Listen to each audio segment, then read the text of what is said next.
स्वातंत्र्यानंतर भारताच्या पुनर्बांधणीची जबाबदारी ज्यांच्यावर होती त्यांनीच आपल्या संविधानाच्या शिल्पकाराशी विश्वासघात केला.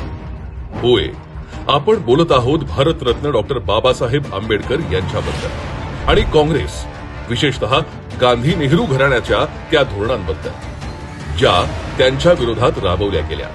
डॉक्टर आंबेडकरांनी महिलांना समान अधिकार मिळावे म्हणून ऐतिहासिक हिंदू कोड बिल सादर केलं, पण पंडित नेहरू आणि काँग्रेसनं ते विधेयक बाजूला तर सारलंच, पण त्यावरून बाबासाहेबांना प्रचंड अपमानित केलं. त्यामुळे बाबासाहेबांनी मंत्रिपदाचा राजीनामा दिला आणि काँग्रेसनं थंडपणे तो राजीनामा स्वीकारला सुद्धा. 1952 साली बाबासाहेबांनी लोकसभेची निवडणूक लढवली, पण काँग्रेसनं त्यांच्या विरोधात उमेदवार उभा केला. संपूर्ण पक्ष यंत्रणा त्यांना पराभूत करण्यासाठी झोकून दिली आणि त्यांचा पराभव केला गेला. डॉक्टर बाबासाहेब आंबेडकरांना भारतरत्न मिळायला तब्बल 40 वर्ष लागली.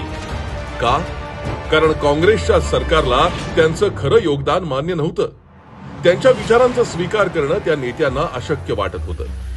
आज अनेक जण गांधी नेहरू घराण्याच्या नावावर दलित हिताचे दावे करतात, पण डॉक्टर बाबासाहेबांशी इतका अन्याय करणाऱ्यांनी आजही स्वतःला दलितांच्या विकासाचे पुरस्कर्ते म्हणवणं हे किती लाजिरवाण आहे.